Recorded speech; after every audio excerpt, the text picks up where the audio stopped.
Pagi ya, pagi juga. Masalah ba ako nyawa. Masalah ya ada ikhlas jauh. Ya ada ikhlas pun ya jauh. Masalah ya ja bupati, ja macam ja bupati, ja gubernur, ja presiden. Udah pegang tu.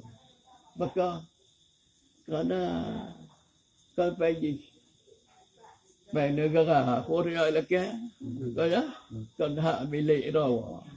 Maknanya saya dah pula pada dah melampuh, dah pula nama, pun baju kata, dah pula hati, dah buah-buahan, gak kacang, gak apa, tanya hidup le mulia, le pupung mana ke, macam tu dengar dah terlaki juga, orang tak belum laki ada ko. Pengat tiga, ya pegah hati jauh laki ada. Yuk pay 15 juta, yuk pay 30 juta, yuk pay apa orangnya ke, tak kau jawab dengan Allah.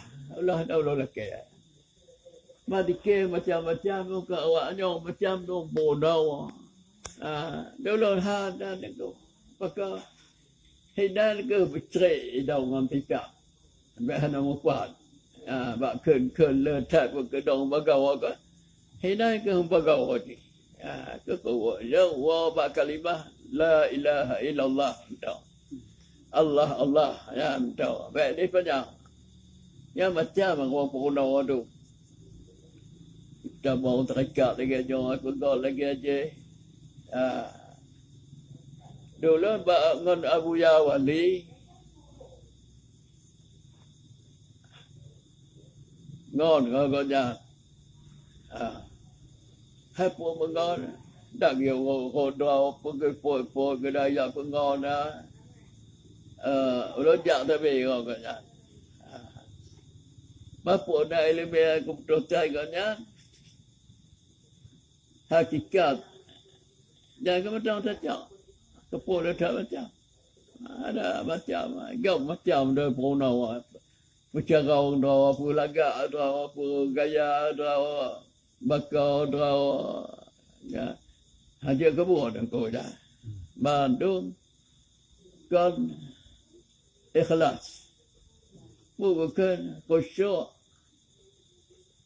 ikhlas ihsan raja harap berterima dan ikut harap terima mana raja pun mana khusyuk berarti ingat le kena ke deh pandang kepada Allah beriu oleh Allah jangan ada apa buat lah terbayang jangan buat makna khusyuk ikhlas baik ingat baik merecat ya buat terbayang ya ikut ikhlas itu khusyuk ikhlas ihsan ya perjalanan Nabi Abiyah tetap sahabat Abu Bakar Umar sama Ali ini dah tetap ulama yang tak dalam madhab Syafi'i dah ramai yang Khadafi kau yang Imam Syafi'i sama yang Malik akan yang Imam Khadafi kau yang kena naji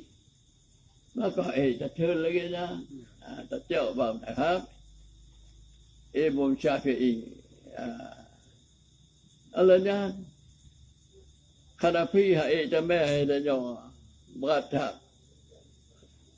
Maliki Habali je tepat kalau tadi tu tapi tu anak pun orang Habali yang Maliki tengah kagle giờ mau Khadafi pokok bang kenong ada je tepat ya cip dah Syafi'i dah